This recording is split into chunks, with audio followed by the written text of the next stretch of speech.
सुश्रद्धा मम ते मति स्मृतिरपि त्वय्यर्चनं चापि ते हस्तावञ्जलये कथाश्रुतिरतः करेणोक्षिसम्प्रेक्ष्यते स्वस्तत्यां व्यसनं शिरोनतिपरं सेवीदृश्येन ते तेजस्वी सुजनोऽहमेव सुकृते तेनैव तेजः पते।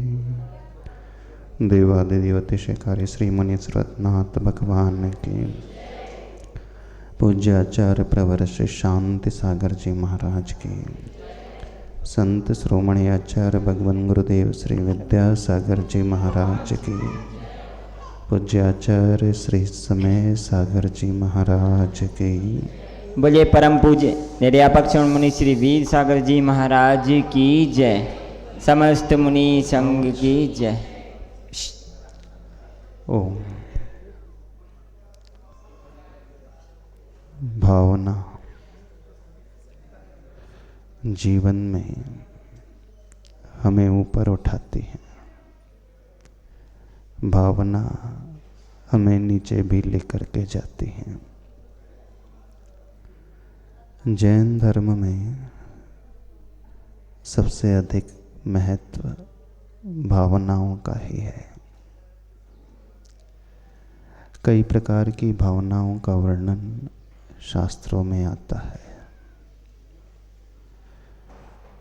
जितने भी आत्माएं जिन्होंने अपना कल्याण किया, अपने आप को ऊपर उठाया, अपने परिणामों को संभाला,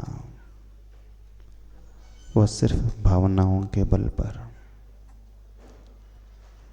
आज वर्तमान की जीवन शैली ऐसी है, आज का हर व्यक्ति मानसिक रूप से बड़ा त्रस्त नजर आता है। न केवल त्रस्त नजर आता है, अपितु वह मानसिक रूप से परेशान है ही।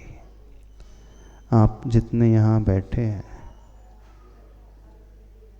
यदि हम गलत नहीं हैं, कोई भी ऐसा नज़र नहीं आ रहा है जो ये कह सके कि मैं बहुत प्रसन्न हूँ अंदर से, मुझे कोई चिंता नहीं, मुझे कोई टेंशन नहीं, मुझे कोई भय नहीं, मुझे कोई विकल्प नहीं, है ना। सबको कोई ना कोई विकल्प घेरा हुआ ही है। अब जब हर व्यक्ति ऐसी सिचुएशन में रह रहा है, ऐसी परिस्थिति में रह रहा है, तो क्या हम सराउंडिंग को दोष दें, परिस्थिति को दोष दें कि इन परिस्थिति के कारण हमें विकल्प पैदा हो जाता है?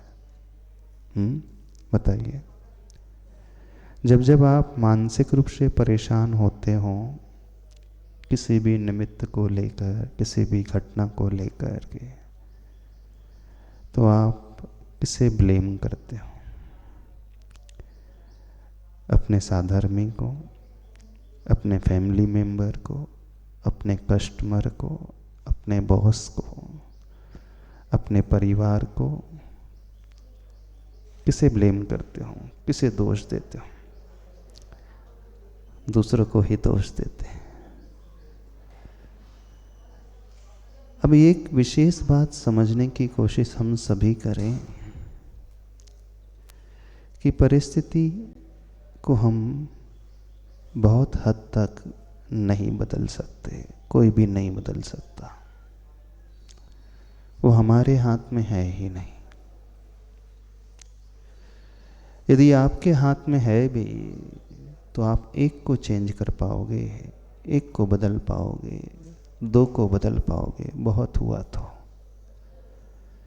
पर आपकी सराउंडिंग में न जाने कितने लोग हैं और रोज़ न जाने कितने नए नए लोग आपकी ज़िंदगी में आते हैं। तो यह तो आपके बस की बात है ही नहीं और किसी के बस की बात नहीं है। सामान्य व्यक्ति की तो बात हम छोड़ ही दें। जो बहुत पुण्यशाली जीव होता है, राजा होता है, महाराजा होता है, बहुत बड़ा श्रेष्ठी श्रेष्ठ है, बहुत ज्ञानी है, बहुत पुण्य को लेकर के पैदा हुआ है, वह भी चाहे तो किसी को नहीं बदल सकता। इवन तीर्थंकर भी नहीं बदल पाए। वे भी नहीं बदल पाते हैं। तो हम जो एफर्ट्स दे रहे हैं, पुरुषार्थ करते हैं दूसरों को चेंज करने का, दूसरे के स्वभाव को बदलने का, सबसे बड़ी विडंबना यही है कि हमारा एफर्ट्स देना ही गलत दिशा में है, हमारी थॉट प्रोसेस ही गलत दिशा में। ऐसा होता है ना आपकी लाइफ में भी, जब बेटा आपकी बातें नहीं मानता है अथवा बेटी आपकी नहीं सुनती है, अथवा पत्नी या पति जो कोई भी है, तो आप क्या सोचने लगते हो? एक दिन तो आएगा मैं बेटी को बदल ही दूंगी, बेटे के स्वभाव को बदल ही दूंगी, वो बेटा अथवा बेटी मेरे अनुसार चलने लगेगा, मेरे अनुसार करने लगेगा। सोचते हो कि नहीं? भगवान के पास जाकर के आप कामना भी करते हो, पूजा भी करते हो, विधान भी करते हो, जाप भी देते हो, सारी धर्म की क्रियाएं करते हो। मन में एक भाव होता है कि मैं उसे बदल दूंगा, लेकिन बहुत पुरुषार्थ करने के पश्चात, वर्षों निकलने के पश्चात भी वो नहीं बदलता है अथवा नहीं बदलती है। तो फिर क्या होता है बताइए, क्या होता है आपके साथ? फिर भाग्य के हाथ में छोड़ देते, उनके हाथ में छोड़ देते। ऐसा ही होता है। आपने उनके हाथ में, भाग्य के हाथ में छोड़ दिया। कब जाकर के आपने उनके हाथ में छोड़ा, भाग्य के हाथ में छोड़ा? जब आपने बहुत मेहनत कर ली फिर भी वो नहीं बदल रहा है। आप वैसे देखा जाए तो नहीं छोड़ते उनके हाथ में, आप संकल्प विकल्प में ही उलझे रहते। कड़वा सत्य यही है, आप सिर्फ टेंशन में ही घिरे हुए रहते हैं। बहुत बड़ा कड़वा सत्य है। अंदर ही अंदर मन से परेशान हर व्यक्ति रहता है। इसलिए वो परेशान रहता है कि उसके एफर्ट्स जो हैं गलत दिशा में हो रहे हैं। प्रायः दुनिया का हर इंसान अपनी सराउंडिंग को चेंज करने की कोशिश करता है। वो अपने बच्चे के स्वभाव को बदलने की कोशिश करता है, बेटी के, हस्बैंड के, पार्टनर के नेचर को बदलने की कोशिश करता है। वो यह भूल जाता है कि हमारे हाथ में बहुत हद तक नहीं होता है, हम नहीं बदल सकते। तो परिस्थिति के अनुसार यदि हम विकल्प अपने मन में पैदा करके जीते हैं, इधर उधर की सोच को ला करके जीते हैं, तो हम स्वयं दुखी होते हैं और उस दुख के बीज को बोने वाले हम स्वयं होते हैं, न कि सामने वाला व्यक्ति होता है। थोड़ा सा इस गणित को समझने की कोशिश करना। हमने जो एफर्ट्स दिए और उसका रिजल्ट हमारे अनुरूप नहीं मिला, तो फिर अंतर से खूब ऊहापोह हमारे मन में चलने लगता है। बहुत इधर उधर के विचार बार बार उत्पन्न होने लगते हैं और ऐसी परिस्थिति में आकर के व्यक्ति अपनी मानसिक शांति को खो देता है और वह बड़ा अशांत होकर के, टेंस्ड और स्ट्रेसफुल होकर के पूरा जीवन निकाल देता है। अब एक विशेष बात समझने की कोशिश सभी लोगों को करना है कि दुनिया का कोई भी व्यक्ति ऐसा नहीं है जो परिस्थिति को अपने अनुरूप बना करके खुश होकर के जीना सीखता है। जितने भी लोगों ने जीवन में खुशियां पाई हैं, मानसिक शांति पाई है, निर्विकल्पता पाई है, आनंद के क्षणों को पाया है, हम उनके उस एफर्ट्स को देखने की कोशिश करें, उनका पुरुषार्थ किस दिशा में रहा है। क्योंकि जब तक हम पर्टिकुलर उस व्यक्ति को नहीं देखेंगे, एक ऐसा व्यक्ति जो हर हाल में आनंद में रहता है, प्रसन्नचित्त रहता है, और उसे देख करके आपके मन में भी ये भाव उत्पन्न होता है कि मुझे भी अपने जीवन को कुछ ऐसा ही बनाना है, तो उसके एफर्ट्स किस दिशा में रहें? उसके एफर्ट्स परिस्थिति को चेंज करने वाली दिशा में नहीं रहे, उसके एफर्ट्स अपनी मन स्थिति को चेंज करने वाले रहे। रहस्य समझे, हम बाहर को नहीं बदल पाएंगे, कभी भी नहीं बदल पाएंगे, और किसी के बस की बात है ही नहीं, क्योंकि हम एक है और पूरी दुनिया में अरबों लोग हैं, है ना। इतनी बड़ी जनसंख्या, इतनी बड़ी पॉपुलेशन। ठीक है, आप सारे लोगों से न मिलते हों, सारे लोग आपके जीवन में न भी आते हों, हो सकता है आपकी ज़िंदगी में कुछ 100 व्यक्ति ही आते होंगे, कुछ 50 व्यक्ति ही आते होंगे, हो सकता है आपके जीवन में, आपके लाइफ में 15-20 व्यक्ति ही आते होंगे। आप किस किस के नेचर को बदलने जाओगे? नहीं बदल पाओगे। तो सोच हमें क्या पैदा करना है? सोच हमें इस प्रकार से पैदा करना शुरू करना है कि हम बहिर्मुखी दृष्टि नहीं, अंतर्मुखी दृष्टि लाना सीखें। हम परिस्थिति को बदलने में सारा समय, सारा परिश्रम ना दे करके स्वयं को बदलने में समय और परिश्रम देना सीखें। जब व्यक्ति अंतर्मुखी दृष्टि वाला हो जाता है तो वह जीवन में आने वाली हर समस्या का समाधान बाहर ना खोज करके भीतर खोजने वाला हो जाता है। बस यहीं से सारा खेल शुरू होता है। जितने भी लोग जिन्होंने जीवन में बहुत ऊंचाइयां छुई हैं, हम मटेरियलिस्टिक लाइफ की बात बिल्कुल नहीं कर रहे हैं, बाहरी वैभव को जोड़ने वाले व्यक्तियों की बात नहीं कर रहे हैं।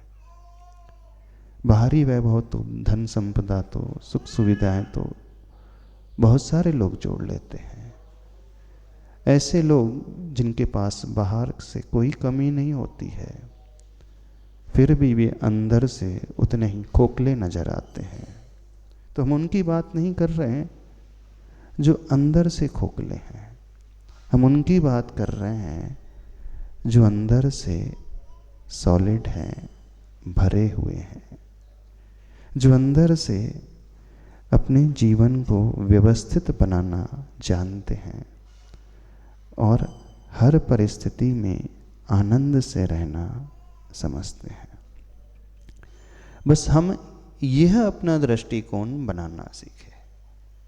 जिसने यह दृष्टिकोण अपने जीवन में बनाना सीख लिया, ऐसा व्यक्ति दुनिया में कहीं पर भी जाए, किसी से भी मिले, उसका द्रव्य, उसका क्षेत्र, उसका काल, उसका चतुष्टय कैसा भी क्यों ना हो, नहीं पर चतुष्टय की बात कर रहे हैं, पर सराउंडिंग की बात कर रहे हैं, उसे कुछ भी क्यों ना मिले, कैसा भी क्यों ना मिले, कैसे भी उसके जीवन में आने वाले लोग क्यों ना मिले, लेकिन ऐसा व्यक्ति हर परिस्थिति में सामंजस्य बैठाने वाला होता है।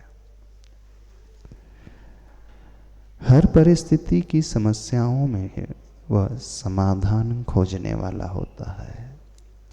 उसका दृष्टिकोण इस ओर होता है। ऐसा व्यक्ति सही मायने में जीवन में आनंद से भरा हुआ होता है। वो हमेशा प्रसन्न चित्त रहता है और इसकी शुरुआत भीतर से होती है, भीतर की भावनाओं से होती है। इसलिए सबसे प्रमुख स्थान यदि किसी को दिया है तो वह भावना को दिया है। तीर्थंकर भी बनते हैं तो भावना से बनते हैं, है ना। शुरुआत किससे होती है? 16 कारण भावनाओं से। अभी वह तीर्थंकर प्रकृति को बांधना शुरू कर रहे हैं और जिस दिन उन्हें बहुत ज़्यादा राग घेरने लगता है, संकल्प विकल्प घेरने लगते हैं, उन संकल्प विकल्पों को तोड़ने का उपाय भी भावना से ही शुरू होता है। तब वो कुछ विशेष प्रकार की भावना को भाने वाले हो जाते हैं। उनमें कुछ भावनाएं आती हैं जो जैन धर्म में सबसे प्रचलित भावना मानी जाती हैं, उबारा भावनाएं। सुना होगा नाम।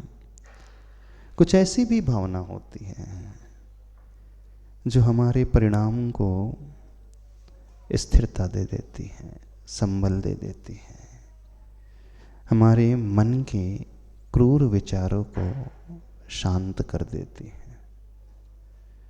मन में उठने वाले उथल पुथल वाले विचारों को एकदम गंभीर और शांत बना देती है। क्योंकि आपने समुद्र को देखा होगा, समुद्र के किनारे पे तट पर जब आप जाते हैं, बीच जिसे आप कहते हैं, उस तट पर हमेशा लहरें आती हैं, एक के बाद एक, एक के बाद एक, एक के बाद। कभी वहाँ शांति नहीं रहती है। लेकिन जैसे जैसे वो सेलर समुद्र में बीच में जाने लगता है, बीच इन द सेंस वो बीच नहीं, गहराई में जाने लगता है, यात्रा करने लगता है, सेलिंग शुरू कर देता है, वहां जाकर के पानी पूरा स्थिर नजर आता है।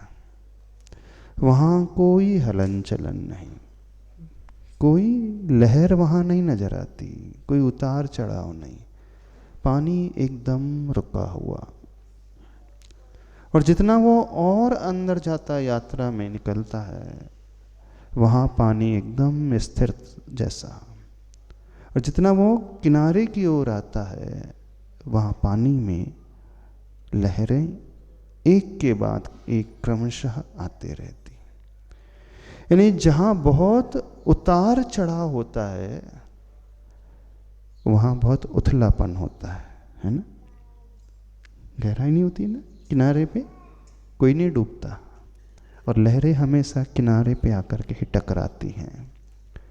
तो जहां मन में बहुत उथल पुथल चलता है, उतार चढ़ाव होता रहता है, व्यक्ति ऊपर नीचे होता रहता है, तो वो उथल पथल जो हो रहा है वो उथलेपन की निशानी है।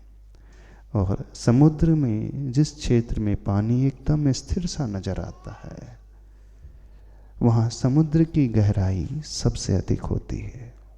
यदि आपने देखा होगा, अथवा किसी नदी को भी जाकर के देखो,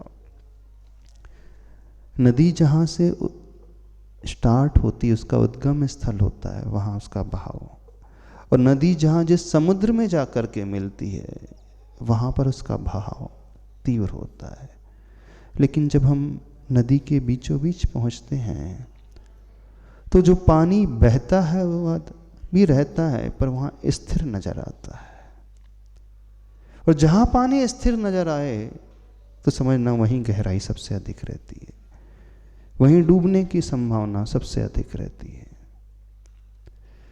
तो एक बात हम अपने जीवन में भी समझें, जब हमारे मन में बहुत ज़्यादा अप एंड डाउन वाली सिचुएशन पैदा होने लगती है, तो समझना हमारा जीवन बड़ा उथला है, बहुत उथला है। उसमें कुछ भी नहीं है, उसमें कुछ भी सार नहीं है। लेकिन जब हमारे भीतर स्थिरता आने लगती है, तो स्थिरता गहराई का प्रतीक है। तो जो व्यक्ति हर सिचुएशन में, हर परिस्थिति में एकदम स्थिर जैसा रहता है, वह व्यक्ति उतना ही गहरा होता है। और जो व्यक्ति छोटे छोटे से निमित्त को लेकर के उछल कूद करने लगता है, ऊपर नीचे होने लगता है, समझना वहाँ पर उतना ही अधिक उथलापन है। तो उथलापन किनारों में होता है और गहराई मध्य में होती है, भीतर होती है। तो हमें अपने जीवन को उथला नहीं, हमें अपने जीवन को गहरा बनाना है। और गहरा जीवन उन प्रकार की भावनाओं से बनता है। तो जैन शास्त्रों में कुछ ऐसी भी भावना आती हैं, जो भावनाएं हमारे मन की उथल पुथल को एकदम शांत कर देती हैं। 4 प्रकार की भावना का वर्णन: मैत्री भावना, प्रमोद की भावना, करुणा की भावना, साम्यता की अथवा माध्यस्थ की भावना। ये सारी की सारी भावनाएं जो हैं, ये सारी की सारी भावना वही व्यक्ति कर पाता है जो अंतर्मुखी दृष्टिकोण रखता है, जो हर आने वाली समस्या का समाधान बाहर नहीं, स्वयं के भीतर खोजने की कोशिश करता है। अब देखना, परिस्थिति सबके जीवन में विकट आती है। ऐसा कोई भी इंसान नहीं है, चाहे वो छोटा हो चाहे वो बड़ा हो, चाहे वो अमीर हो चाहे वो गरीब हो, चाहे वो पढ़ा लिखा हो चाहे वो अनपढ़ गंवार हो, कोई भी व्यक्ति क्यों ना हो, ऊपर से लेकर नीचे तक हर एक व्यक्ति की लाइफ में कई बार कदम कदम पर कई विकट मोड़ आते हैं। कोई भी नहीं बच सकता इस दुनिया में। हाँ, एक जगह वो होती है जहाँ कभी भी उतार चढ़ाव नहीं होता है, जहाँ कोई प्रतिकूलता नहीं आती है, जब व्यक्ति एकदम ऊंचाइयों को छू लेता है, जब वो भगवान बन जाता है, तो उस समय उसके जीवन में कोई भी नहीं उतार चढ़ाव। लेकिन जब तक वो संसार में है, जब तक वो घर गृहस्थी में रह रहा है, जब तक वो जिम्मेदारियों से बंधा हुआ है, किसी परिवार में रह रहा है, तो कदम कदम पर ऐसे मोड़ आएंगे जब बहुत उथल पुथल वाले घटनाक्रमों से नजर आएंगे। तो जब जब ऐसे घटनाक्रम हमारे जीवन में घटित होने लगे अथवा ऐसी परिस्थितियां निर्मित होने लगे, ऐसे लोगों का समागम हमें होने लगे, हमें ऐसे ही लोगों से पाला पड़ने लगे। होते हैं कई बार, ऐसे ही लोगों से पाला पड़ जाता है। अथवा आपका वो रिश्तेदार है, आपका सगा संबंधी है, अथवा आपका ही परिवार का है, अब जिससे आपने बंधन बांधा है, रहना तो उसी के साथ है। अब आप पूर्व हैं, वो पश्चिम है, आप उत्तर हैं, वो दक्षिण है, आप एक कहते हैं तो वो दो कहता है, आप खट्टा कहते तो वो मीठा कहता है। जो जो आप कहोगे ठीक उससे विपरीत वो कहेगा। होता है ना, कभी ट्यूनिंग बैठती ही नहीं है। एक नॉर्थ पोल है और एक साउथ पोल है, बिल्कुल अपोजिट पोल हैं, दोनों विपरीत पोल हैं। अब ऐसी परिस्थिति निर्मित हो गई तो उस परिस्थिति का क्या समाधान बताओ? तो हम ब्रेकअप कर लें? हाँ, नॉर्थ पोल को नॉर्थ में रख दे गाढ़ करके और साउथ को साउथ में रख दे, ऐसा रख दे? वो तो समाधान है ही नहीं। रहना उन्हीं के साथ है, जिंदगी उन्हीं के साथ गुजारना है। और आपने खूब मेहनत कर ली, 30 साल निकाल दिए, उसका नेचर बदला ही नहीं। जब 30 साल में नहीं बदल पाया तो बचे हुए 20 साल में कहाँ से बदल जाएगा वो? नहीं बदलेगा, बदल नहीं सकता। और आप हो कि जब जब उसे देखते तो दिमाग खराब हो जाए, हाँ, जब जब वो मिले तो परेशान होने लगे, टेंशन आपको होने लगे, विकल्प आपको होने लगे। तो एक तो तरीका ये है जीवन में जीने का कि हमेशा विकल्प करके जिया जाए। लेकिन एक दूसरा भी तरीका है, उन्हीं परिस्थिति में रहते हुए, उसी सराउंडिंग में रहते हुए, उन्हीं के साथ रहते हुए जब हम अपना नजरिया बदल लेंगे, हम बहिर्मुखी ना होकर के अंतर्मुखी होने लगेंगे, तो वहीं पर हमें समस्या का समाधान भी नजर आने लगेगा। तो वो समस्या का समाधान पाने के लिए आचार्य भगवान हमेशा कुछ भावनाओं को पाने के लिए कहते हैं। भावना का अर्थ ये बिल्कुल ना समझें कि हम आपको उस ओर लेकर के जाने की कोशिश कर रहे हैं कि आपको घर बार छोड़ना है, आपको सारा त्याग करना है, आपको साधु ही बन जाना है, साध्वी ही बन जाना है। बिल्कुल नहीं। यदि बन जाओ तो बहुत अच्छा है, पर जब हम अच्छी भावना को भाने वाले हो जाते हैं तो उसका सबसे बड़ा बेनिफिट जो होता है, सबसे बड़ा लाभ होता है, तात्कालिक लाभ होता है कि हम परिस्थितियों से सामंजस्य बैठाना सीख जाते हैं। उन्हीं परिस्थितियों में रहते हुए अभी तक जब हम विकल्प कर रहे थे, अब हमारे विकल्प शांत होने लगते हैं। अभी तक जो हमें बहुत प्रतिकूल प्रतीत होता था, अब वो हमें उतना प्रतिकूल नहीं लगेगा। जीवन में फिर एडजस्टमेंट आने लगता है। भावना का एक लॉन्ग टर्म इफेक्ट तो बहुत बाद में मिलता ही है, व्यक्ति भगवान भी बन जाता है, लेकिन भगवान बहुत बाद में। सबसे बड़ा बेनिफिट, अच्छी भावनाओं को भाने वाला व्यक्ति एक अच्छा इंसान अवश्य बन जाता है। एक ऐसा इंसान जिससे दुनिया हमेशा मिलने के लिए आतुर रहेगी, बात करने के लिए आतुर रहेगी, मित्रता करने के लिए आतुर रहेगी। वो चाहेगी कि हमारे जीवन में इस प्रकार के स्वभाव वाले व्यक्तियों का संयोग हो। सबसे बड़ा लाभ तात्कालिक जीवन में ये होता है। तो ये भावना, चाहे हम वैराग्य भावना की बात करें, चाहे हम 12 भावना की बात करें, चाहे हम 16 कारण भावना की बात करें, चाहे हम मैत्री आदि 4 भावना की बात करें, इसके अलावा भी और सारी भावना होती हैं। इवन जब हम अपने जीवन में कोई संकल्प ले लेते हैं, नियम ग्रहण कर लेते हैं,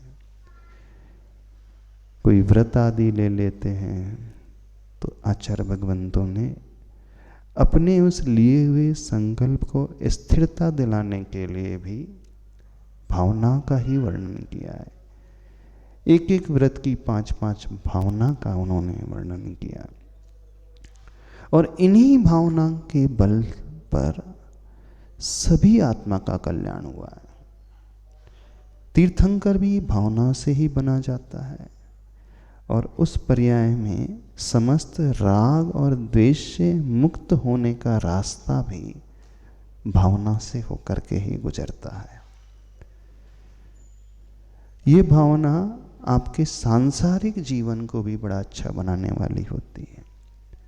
आध्यात्मिक जीवन में जो मिलता है वो तो मिलता ही है, लेकिन एक गृहस्थ, संसार में रहने वाला, परिवार में रहने वाला, जिम्मेदारी को निभाने वाला, सबको साथ लेकर के चलने वाला वो हो जाता है।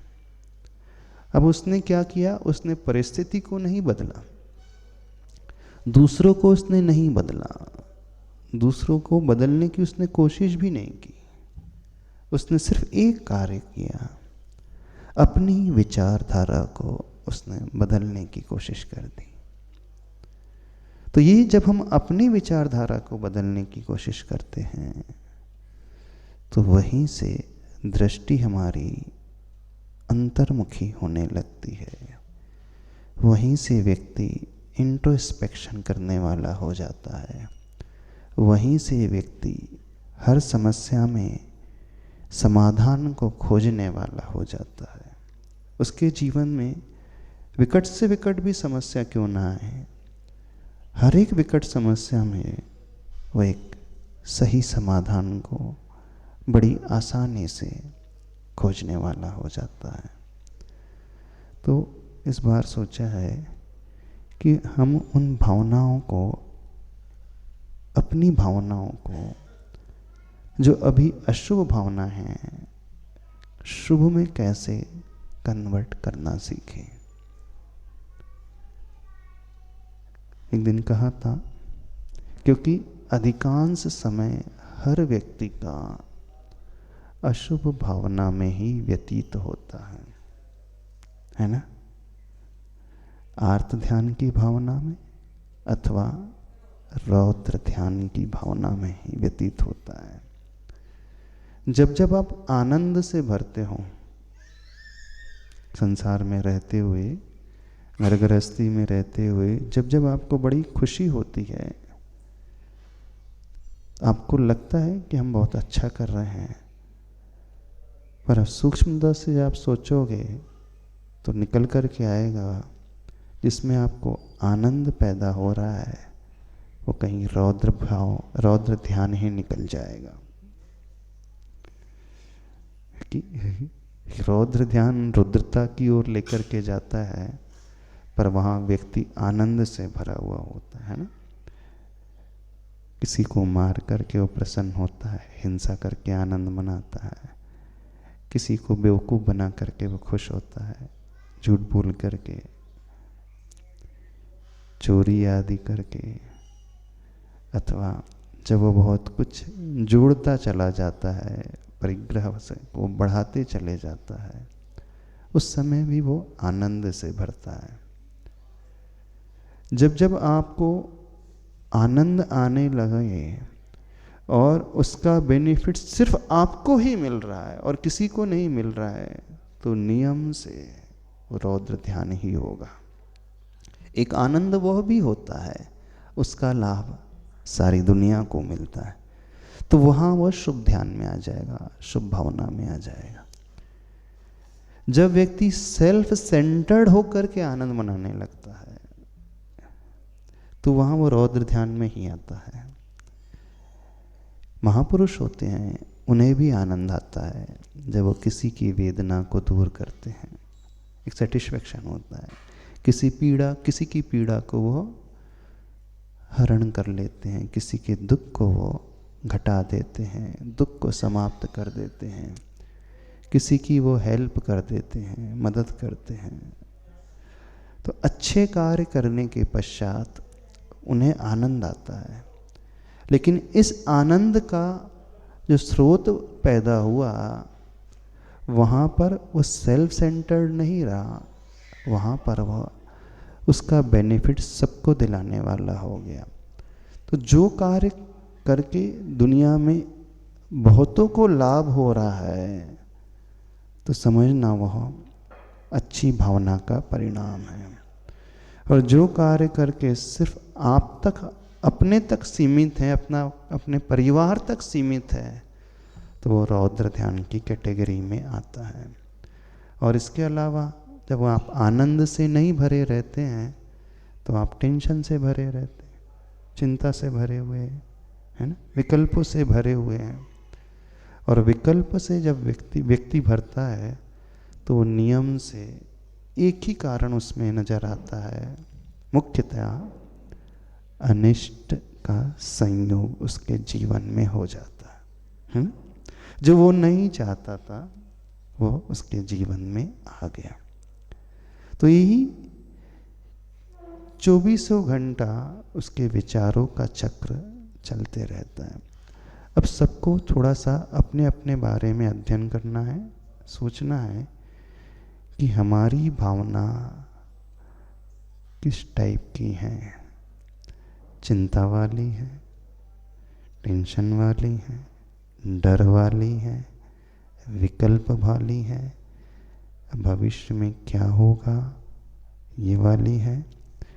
तो ये घूम फिर करके आएंगी अनिष्ट संयोगज आर्त ध्यान की ओर ही, जिसे आज का विज्ञान, मनोविज्ञान एंजाइटी कहता है, टेंशन कहता है, स्ट्रेस कहता है, डिप्रेशन कहता है, कॉम्प्लेक्स कहता है। वो आज की भाषा में, आज की टर्मिनोलॉजी में कुछ भी नाम दे दे, लेकिन जैन शास्त्रों में उसका नाम है आर्त ध्यान, और वह मूल रूप से अनिष्ट संयोगज आर्त ध्यान। एक ये वाला बड़ा खतरनाक आर्त ध्यान है, और दूसरा प्रिय का वियोग ना हो जाए, है ना। मेरा आत्मी मुझसे दूर ना हो जाए, मेरा इष्ट जो है वो कहीं और ना छूट जाए, कहीं और ना चला जाए। इन दो के इर्द गिर्द ही पूरी जिंदगी बीत जाती है। बीत जाती है कि प्राय सबकी ही बीतती है। तो जो अपने भीतर अवेयरनेस रखता है, जागृति रखता है, वही व्यक्ति अपने आप को बचा पाता है। तो अशुभ से शुभ की ओर आने का पहला कदम, उसकी जो शुरुआत होती है अवेयरनेस से, स्वयं को देखने से, स्वयं के मन में उठने वाले उन भावों को पढ़ने से, उसका निर्णय करने से कि हम क्या सोच रहे हैं। फिर अच्छा या बुरा बाद में आएगा, पहले हम यह तो आइडेंटिफाई करें, ये तो पहचाने कि हम सोच क्या रहे हैं। होता है कि पूरा जीवन निकल जाता है और अधिकतर व्यक्ति यही नहीं पकड़ पाते हैं कि वो उनका जीवन कौन सी सोच में निकल गया, कौन सी भावनाओं में निकल गया। तो अच्छी भावना होना बहुत अच्छी बात है, लेकिन अच्छी भावना की शुरुआत अवेयरनेस से होती है, जागृति रखने से होती है, स्वयं के विचारों को पकड़ने से होती है, उसे कैटेगराइज करें कि किस कैटेगरी में आ रहा है।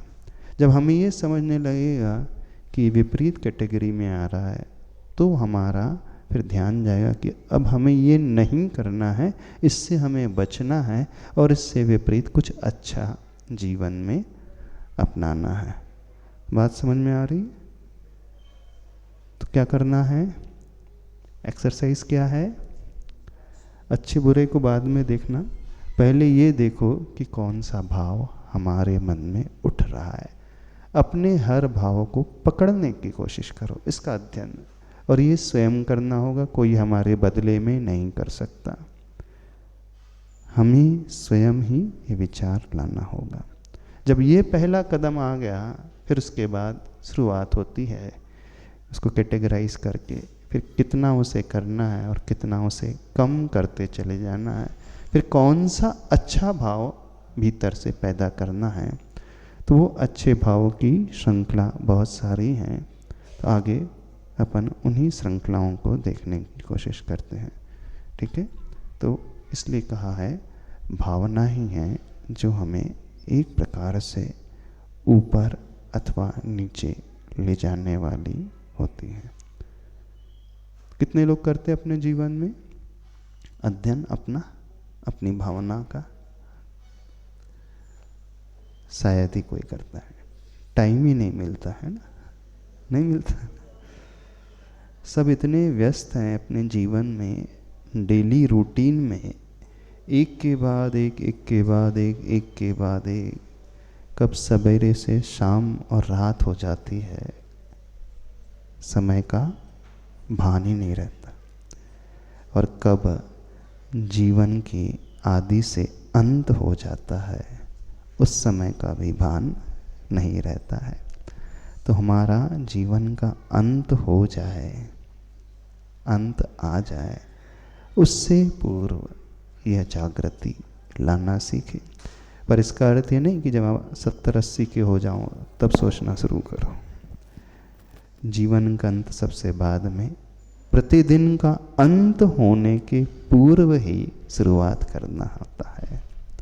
और प्रतिदिन का भी अंत बाद में, हर पल जो ये जागृति रखेगा वही अपने आप को पकड़ पाएगा। ठीक है, चलिए।